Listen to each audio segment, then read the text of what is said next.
So we're talking about tonal chiropractic, and we're looking at how tonal chiropractic fits from a practical point of view when we're looking at the 33 principles of chiropractic, when we're looking at the roots of our philosophy. How does that change the way that we do things in a practical sense as a chiropractor? And this year we're reviewing the theorems of quantum physics and seeing how they dovetail so beautifully with the 33 principles, but also that it might change the way that we would think about and even apply our chiropractic technique. So when we talk about tonal chiropractic, we're talking about this concept of distortion, torsion, and the word that I much prefer in terms of the nervous system is this concept of tension. When you talk to your practice members about their stress levels and how stress is the number one cause of illness, sickness, disease, even perhaps morbidity and mortality, we have to ask ourselves, how does that relate to the vertebra? How does that relate to the spine? How does that relate to what we're doing with our hands? And the critical word that I find crosses this over is this concept of tension, because most people relate to the fact that when they're stressed, they're tense, and that's really what's happening in the nervous system. And if we can start to help them to comprehend that as we adjust them, we're literally unwrapping and unraveling and unwinding the degrees of tension and the areas of their body where they're focusing their tension, then we can really break our practice members through and to comprehend what it is that we're doing. So we're talking about this concept of tone. So D.D. Palmer said that life is the expression of tone. In that sentence is the basic principle of chiropractic. Tone is the normal degree of nerve tension. Tone is expressed in functions by the normal elasticity, activity, strength and excitability of the various organs as observed in a state of health. Consequently, the cause of disease is any variation of tone. Nerves too tense, nerves too slack. I love this quote because really to me it defines what D.D. probably laid down to us in the future in terms of breaking out of the concept of bones being out of place, pressing on nerves. When we start to comprehend this idea of tone and how changes in tone within the nervous system, remember that at any moment in our lives there's literally frequencies running through and over our nervous system, and the degree of these frequencies and the mixtures of these frequencies determines things like the neuropeptides, the emotions, the functions of the immune system, the activity of the endocrine system. They're all linked into these tonal changes that are going on in your nervous system. And the critical thing that we need to get the world to understand from a chiropractic point of view is that what we do changes the frequencies and the tone of the nervous system. So again from D.D. from 1914 now, he says the condition of an organ suitable for health is known as tone. Tone consists of normal tension, normal firmness and normal renitency. When nerves have the proper tension, the suitable solidity and the required resting force, health is the result. Remember I talked recently in one of the other modules about this concept of E equals mc squared and how we're fluxing between an energetic state and a matter state, and how at different points in time we're somewhere along that continuum, and in a sense as we become more energetic we become more liquid, we become more elastic, we become more pliable. So there's this concept within the tonal model that this concept of renitency, the resistance to stress and strain, firmness and tension. All of these are very critical words in terms of what's changing in your practice members. And I'm sure you've just noticed this subjectively in your practice members. When they first come in, they're literally hard, the shoulders barely move, their pelvis is rigid. And weeks later, as you've been adjusting them and seeing changes happening on a positive level, it's almost like their bodies become more pliable and liquid and fluid. So we've got to remember when we're talking about this concept of tone, we're not talking about it from an exercise point of view. So some people in the common populace would regard tone as being muscle bulk, muscle size. You know, you go to the gym to get toned. To a degree, that's what we're talking about, but how many of you have found that your gym junkies are actually not particularly healthy from a chiropractic point of view? They may have big muscles, but they don't have good tone, and so it's critical that we make that subtle difference. So whether you like to look at the girls who've been working out, look at the boys who've been working out, they're not one and the same thing. Muscle size is not necessarily a measure of health. The tone, the frequency, the activity of those muscles is probably a better measure of health. And you know, I often have guys come up to me when I'm at the gym and I stretch, you know, for half an hour before I do my workout, and they're like, geez, you do a lot of stretching, have you got some sort of problems? And I'm like, well, stretching is, you know, is just as important as what you're doing when you're throwing the weights around. So, and as a culture, Australians don't stretch, and they don't, you know, move their bodies and learn how to make their bodies more elastic and more liquid. We're busy going to the gym doing the cardio and the strength work, but we've got to get that third component into our personal well-being. And from a chiropractic point of view, in terms of the techniques that I've used over the years, in terms of the functional assessments that I've used over the years, I think I've said this before, that the tonal adjustment seems to create bigger core flexibility changes, more pliability, more elasticity into the central tissues of the spinal column. So an important thing that we need to do as practitioners, we always need to be at least one step ahead of our practice members, preferably quite a few steps ahead if you're really going to make your own health a priority and look after yourself. So the famous quote is, physician, heal thyself. You can't take someone where you haven't been. You can't lead someone somewhere that you're not willing to go yourself. You know, so if you're telling your practice members to exercise more and have less stress and have better relationships, if any of these issues are literally letting you down in your own life, then it's going to create incongruencies and it's going to create problems in your way that your practice forms and shapes itself. So you may find that if you're the sort of person who, you know, is at the seminar having a smoke in between sessions and then going out and hitting the bar afterwards and you know, getting overweight and getting out of shape and your relationships are breaking down and then you have this practice that's just literally full of people who come in and expect you to take everything away from them with your adjustment and are not willing to do anything to change their own lifestyle. And you'll find that literally your practice is subluxated in the same way that you are subluxated in your chiropractic lifestyle. So remember to get adjusted regularly. So many times I have chiropractors come to, you know, seminars and I'll say, you know, now get on the table. I had one lady who was scared to actually get on the table and be adjusted, one chiropractor, and she said, oh, you know, it's been so long since I've had an adjustment, I'm scared I'll have a reaction and I won't be able to concentrate during the seminar.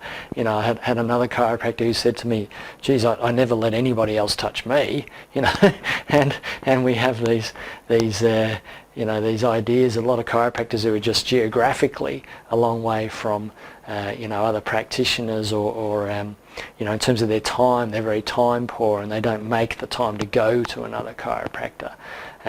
But it's really critical that you find someone that you trust, someone who is your chiropractor, who adjusts you regularly and consistently, and that you see them on a good schedule and look, preferably even probably pay them in some way, whether it's an exchange of adjustments or whether you actually pay them cash as you walk out the door. It's really critical that you experience chiropractic from the same point of view that your practice members have to experience chiropractic. I often say this is that could you afford to have your own services? Could you afford to pay for your own scheduling? And so if you're not able to do that yourself, then you may be, you know, have an incongruency in the way that you practice. So maximize your own neurological state, stress levels, you know, stretching your own body, getting rid of tension and tightness and you know, inconsistencies within your own lifestyle. So your present time consciousness, your intent, Does every practice member get the absolute best adjustment from you? Are you there with every single patient, or do you just have your own favourites that you kind of put in a bit of an extra effort and everybody else gets kind of 75% or less? You've really got to take on board the love concept, that you're literally pouring into these people and giving to them, and at the same time you're receiving. It's important that there's a two-way interaction going on there, so you're not just being drained and worn out at the end of the day and the end of the week. So have a healing environment. In my practice I have music playing in the background, and it's as much for me as it is for my practice members. I try to have music that not only I'll enjoy, but that will relax them, will wind them down a little bit, and that I can have a little bit of a sing-along or a hum-along from time to time, and it's important. But the lighting and the environment of your practice is comfortable. And I know in one practice that I set up, I purposely put down the extra underlay under the carpet so that it would be comfortable on my feet, being on my feet all day. Another practice we had nice floorboards above the carpet, so it was just, you could be on your feet all day and not be worn out. Little 10%ers, 1%ers in your practice, have a look around at the colours, the lights, the environment, the images that are on the walls, what's showing on the television, how old are the posters, are they doggy-eared on the wall, what does your practice look like from the outside. Really make sure that you're designing and developing all of the components of the physical environment of your practice so that when people walk in, people walk into my office and they go, wow, this is a cool little office, I really like this. I kind of feel relaxed as soon as I walk in. So let's get back onto the 33 principles. We need to get through some of these, and it's almost as you move through the 33 principles it becomes easier to get through faster, because they just layer upon each other, they add on, they sometimes a little bit repetitive in a way. They're just building little piece after little piece. So principle number 19, this concept of organic matter. We're a physical body with a spiritual, metaphysical, neurological being, but at the basis of what we are is organic matter. So the matter of the body of a living thing is organised. It's organic matter, it's not inorganic. It's it's living tissue. So the house of an innate intelligence is built and kept in repair by its owner. So this is a critical point. We're not just organic matter in the sense that we can pull out pieces and put another piece in, and we're not like a Lego building. We're a biological, organic building, and it's being organised and it's being repaired and regenerated every second of our lives. And obviously we use that in our healthcare classes a lot, where we try to teach our practice members that you're healing, your body is trying to heal, it's trying to renew itself, it's trying to stay young. It's literally doing this on a second by second basis all the time. So number 20 is this idea of innate intelligence. So the earlier principles tend to be talking about universal intelligence. We tend to be talking about things on more of a macroscopic level, whereas now we're talking more on an individual basis. My body has innate intelligence, your body has its own innate intelligence, your dog's own body has innate intelligence, a snail has its own component of innate intelligence. So a living thing has an inborn intelligence within. So it's separate to universal intelligence. It's maybe part of the bigger picture, but it's its own separate entity. And we call this innate intelligence. So it's like a localized intelligence that has built a house for itself. And it's critical when we talk about all of these concepts of intelligence. There's, I guess, from a big bang evolutionary point of view, the concept was that as matter started to combine and collect together, at some point in that collection and that accumulation of tissues, some kind of intelligence was born. what we're talking about from the 33 principles point of view, whether you're talking about universal intelligence or innate intelligence, is it's almost concept that it's the other way around. That intelligence actually had to precede the organisation of the matter into bigger and bigger pieces. And it's a very big idea. This concept that this intelligence in me is kind of, it's not really separate and distinct to my organic matter, but it kind of had to be there in order for my organic matter to get to where it needed to be. So man cannot make a cell. I can't make a decision that I need a new intestinal cell. I can't make a decision that my knee's degenerating and I want it to regenerate. I can't do that in a sense consciously. And I can't repair a cell. I can't make my body destroy a cancer cell as it develops. It's kind of somehow intuitively built into the system. So if we look a little bit deeper into innate intelligence, so let us in this step of our study look upon innate intelligence less romantically and more scientifically, not as a little god coldly aloof somewhere in our bodies whom we personify with a capitalized name and whom the more conceited of us think we must chastise occasionally, but as a mathematical law of nature. And that's one of the key things I really want you to get out of this year's training is these ideas of intelligence, energy. They're not necessarily metaphysical, they're not necessarily spiritual concepts. You know, I know sometimes at chiropractic seminars we do get a bit spiritualized about innate intelligence, and we do get a little bit worshipful, you know, my innate intelligence was talking to me and told me to do something. When in fact innate intelligence is just literally, you know, all of these universal forces and the nature of the way things that work, that are just literally in there doing what they're supposed to be doing. So principle number 21, the mission of innate intelligence. So the mission of innate intelligence, and if you can look back to when we're talking about the mission of universal intelligence, it's to organise the universe. The mission of innate intelligence is to maintain the matter of the body of a living thing in active organisation. So the real cue, the real sign of life, the real sign of health in someone's body is that there is high levels of organisation going on.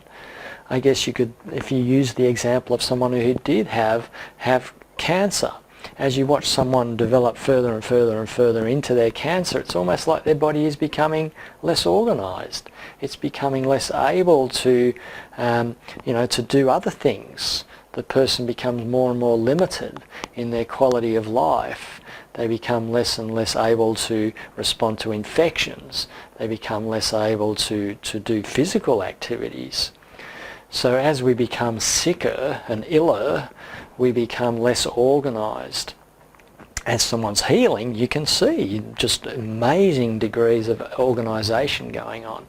You know, I still get the flu, I still get a virus, but you can literally see hour by hour things changing rapidly. You know, and within a few days you're back up feeling great again. Whereas you see some of your practice members and they come in and or they even ring and they cancel because they've got the flu. And then, you know, you ring them a week or 2 weeks later and they're like, oh, I've still got the flu, I still can't come in and I haven't been able to work. And it's kind of like, wow, you've just been kind of stuck. You know, it's like your body needs to be moving on. It's time you get in and have an adjustment. Let's see, what vitamins are you taking? What are you doing to get your body more active in its organisation? So the ambition of innate intelligence is to build the body and then to keep it actively organic. So it's wanting to keep things dynamic, changing, new cells, new atoms, new chemicals, new structures going on all of the time inside of you as all signs of health and signs of active organisation. Stephen's principle number 22. So the amount of innate intelligence. So we can remember the amount of universal intelligence was 100%, so we can guess that the amount of innate intelligence in your body is 100%. Someone who's sick, you know, someone who comes into your practice who doesn't seem as healthy as someone else, it's not that they're lacking the amount of intelligence that they need. It's something in the interaction, it's something in the communication of that innate intelligence that's going wrong. The actual amount of intelligence is in there, and that's what we're wanting to see within our practice members. Is we're not wanting to increase the amount of intelligence they have, we're wanting to increase the expression and the communication of that intelligence within them, so that everybody that comes into your practice member has as much innate intelligence as they need. It's just that we need to unfold, and we need to unwrap, and we need to release the expression of that intelligence. And again, it's proportional to its organisation. So, a person has more innate intelligence than a snail, even though a snail has 100% of its innate intelligence. So every single practice member that comes into your office is not lacking in innate intelligence. They're lacking in the connections between the innate intelligence and each individual cell. So principle number 23, the function of innate intelligence. So it's to adapt universal forces. So remember, we're talking about universal forces, not universal intelligence. We've got all of these, gravities and electromagnetic fields and all these different forces around us. And our innate intelligence is trying to adapt all of those forces and matter. As you eat food, your body's got to intelligently turn that into something healthy and something active and something living. So it's to adapt universal forces and matter for use in the body. Adaptation is such a critical sign of health and a sign of life. So that all parts have coordinated action for mutual benefit. So coordination is critical, obviously, within your nervous system. Someone whose cerebellum isn't functioning has poor coordination and is going to have a lot of functional problems as a result of that. But every cell needs to be coordinated. Everything that's going on at a particular time needs to be doing in its right time and a right place. So innate takes elements of no adaptive character, puts them together, investing with new character, and now a new structure is brought into being and is so maintained. It's an incredible thing when you think that you could literally go to McDonald's, eat a burger and some fries and some Coca-Cola, and somehow that is still being able to be converted into living tissue. Obviously it would be better to make other choices that give you much more healthier and much more easier to integrate components. But the fact is that people are eating a lot of crap in our culture and still managing to be alive. So as we delve deeper into innate intelligence is the intelligence within the organism which systematizes the forces already there. It is, scientifically speaking, the principle of organization. Its creations of forces systematized adaptively and materials built into intelligently planned forms. So we see recurring words there, adaptations, intelligence, forces, organization. All of these things are interacting to keep the body alive and keep the body dynamic and keep the body doing what we want it to do on a day-to-day basis. So principle number 24, the limits of adaptation. So as I said, health, probably the best sign of health is how much adaptation is going on in your body, in your mind, in your lifestyle. So innate intelligence adapts force and matter for the body as long as it can do so without breaking universal law. Occasionally we watch science fiction movies like Star Wars and The Matrix, and we see human bodies doing things which we don't normally see on a day-to-day basis, and we almost fantasize. A lot of kids wish they could fly, and kids even break their arms jumping off garages trying to fly. But the bottom line is there are some limitations to what we can achieve in terms of the function of our body. So innate intelligence is limited by the limitations of matter. And I know it's to a degree a cop-out that we can use for a practice member that isn't getting better under our care. It's just the limitations of matter. But the fact is there are some limitations of how far you could take someone's matter when it's got to a certain degree of degeneration or decay or dysfunction. But obviously we're wanting to maximise the possibilities and the potential for each and every practice member. So atoms must obey physical and chemical laws. We need to be respectful of what are the processes, and this comes into the concept of time as well when you're thinking about how quickly can you get someone healing and regenerating and being in the sort of condition that they actually want to be when they come in.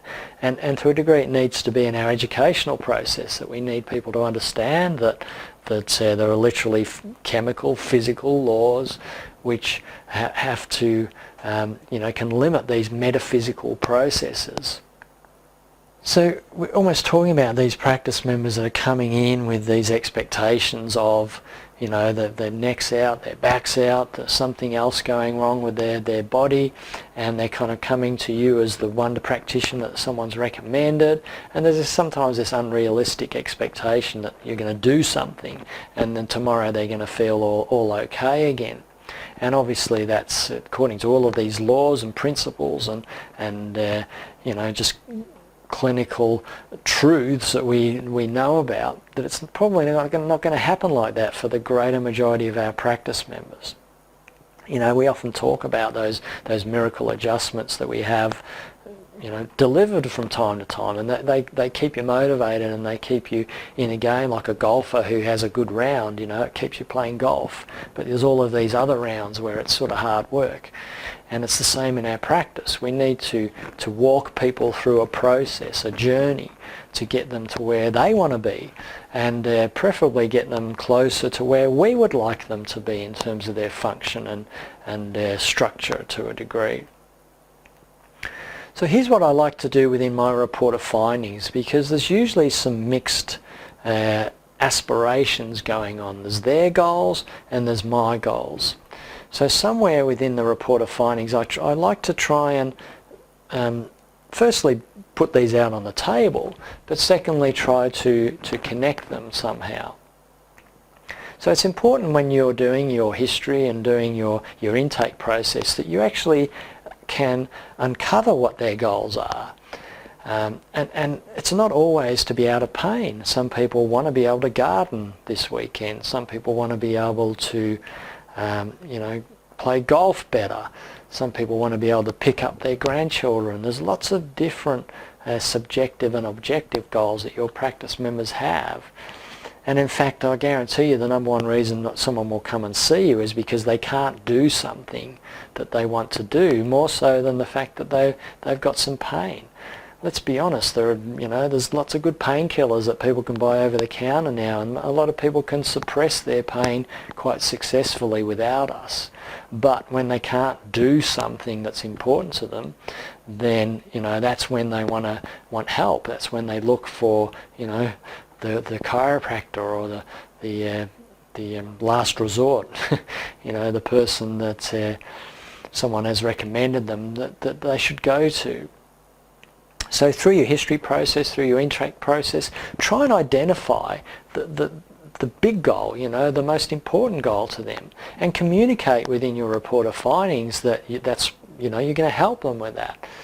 And perhaps explain how you're going to achieve that, and connect that to the assessments that you've done. So you want to play golf. I can see that golf's really important to you, but do you know that the golf swing, the critical thing there is flexibility? So we've done these flexibility assessments, and we'll be redoing those in a few weeks' time, and I guarantee you that as those improve, guess what? Your golf swing's going to improve, and as a result of that, your golf score is going to improve. So connect their goal with the assessments that you've done and with the outcomes that you're expecting. Then, to me, it's important that I explain to them what my goals are for them. So you can look at this from a couple of points of view. You can look at this from what is the functional assessment you've done. Okay, so your posture's terrible. So you've got a score of 25 on your posture. I'd really like to see you as close to 10 as I can get you. So we've got to at least get down into the teens with that score. So this is my goal for you. Is I want to, we're going to put in place some strategies to improve that posture. How does that, is that something that you're interested in?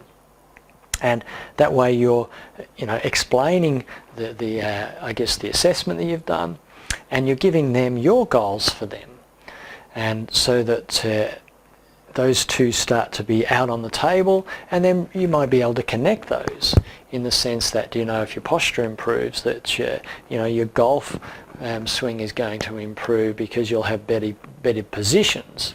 You'll be in a better position when you strike the ball. So you can put their goals on the table, you're putting your goals on the table, you're connecting them to the functional assessment that you've done, and you're connecting them to the outcomes that you're hoping to achieve with them. Trying to align your goals and connect your goals with their goals. You know, if you have a practice member that comes in and they want to improve their golf game, and you say, well, you know, you spend all of this time explaining that their flexibility is terrible and their posture's terrible and they need to get that score down and they need to do this, and they walk out of the place, there's just going to be no kind of connection. Whereas if you've recognised and communicated that you understand that their goal is to improve their golf, and then explained how those functional assessments relate to the problem that they're having with their golf, then you start to see how you're aligning these two components together. Now, another thing that I find is critical to do, and I guess in the early days the way that chiropractors would do this would be with x-rays, and they would just show someone that they were in such terrible shape, you're in stage 2 degeneration, and you know, we need to reverse this. We need to demonstrate what I like to call the gap. So someone is here right now in terms of their pain levels and their functional levels, and they need to be here. They need to be more flexible, they need to have better posture, they need to have better spinal curves, whatever the case may be. They need to be able to do their daily activities more effectively. But there's a gap between these two things. And we need to very clearly make sure that they understand that there's a gap between these two things. Because, you know, you're going to have people coming in who have this gap, you know, and they're here and they want to play golf, but they just think that as soon as you adjust them, you know, there they are. They're literally into that place. Whereas, you know, most people, the gap isn't this big. You know, it's really much wider than that. We need to help them to comprehend that. And so there needs to be a degree of, I don't like to call it fear salesmanship, but it needs to be motivational salesmanship. It needs to be what one person I know calls the cold hard facts. You know, they need to be aware of where they're at right now and the fact that they're not in the condition that they should be.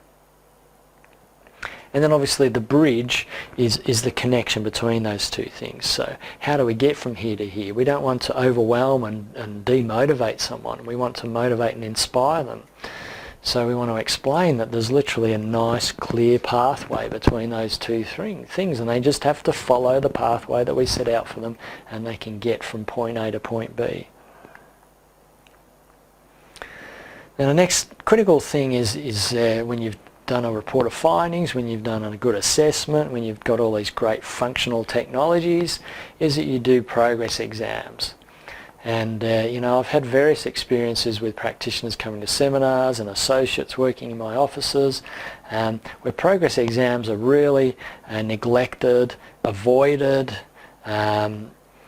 probably, how do I explain it, questioned.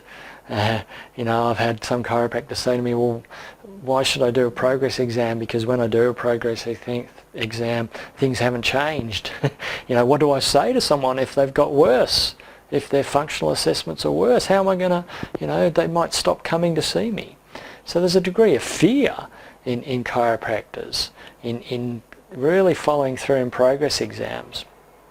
But let me tell you, the best thing that you can do for your own confidence, the best thing that you can do for your clinical skills, the best thing that you can do for your technical mastery is to do progress exams. Because you're going to start seeing trends, you're going to see areas that aren't improving, you're going to see things that you're really good at, and it's going to help you to become a much better practitioner through time. So do you do progress exams? Are you very strict in, you know, X number of visits or X number of weeks? the best thing, if you really want to do progress exams really well, is when you do the initial exam, you make the next appointment for their progress exam. And regardless of whether they've had one visit or 12 visits in between those two dates, they're going to have a progress exam. Even if they've discontinued, your assistant could still call that person and say, we've got you booked in for tomorrow for your progress exam. I'm just reminding you. And you'll be amazed how powerful that can be. So think about what the time is. At 12 weeks? Is it 6 weeks? Is it, what is it for you that you think is a reasonable time? My experience is that if you've got a practice member that started seeing you and they're in the 3rd or 4th week and they've had 5 or 6 adjustments and they're saying, why should I keep coming? Don't do a progress exam, because they're really not going to see big changes and they're more likely to be discouraged. Really needs to be the magical, like 12 visits, 12 weeks, something around about those numbers, that if you really want to see functional changes, you've got to get used to the fact that people need some ongoing regular intervention to change functional things. My experience is that pain comes and goes. You're going to have practice members come in and they're going to be out of pain in a few weeks almost in spite of you. Even if they didn't come and see you, they might be out of pain in that same amount of time. Let's be honest. But functional deficiencies don't change of their own accord. In fact, they do just tend to deteriorate with time, because that's what happens with the aging process. We don't get more flexible by chance. We get more flexible because we're doing something that makes us become more flexible. And hopefully your adjustments are part of that. So, the cold hard facts of progress exams is that you need to do them. You need to measure these cold hard facts about your practice members, whether it is, whatever it is for you, posture flexibility, cervical curves, pelvic alignment, Gonstead lines, whatever it is, heart rate variability, EEGs, what is it for you? Do it as an initial exam, do it as a progress exam, and be accountable for those outcomes. So this really does determine you from a clinician versus a technician. Look, if people just come to you when they're sore and you adjust them until they stop coming because they're not sore or they're not better, then you're really not a clinician. You're really a technician who's just delivering a service, and that person will continue to have that service if they're happy, and they'll discontinue having that service if they're in any way not happy. And it's not really you that's directing the process.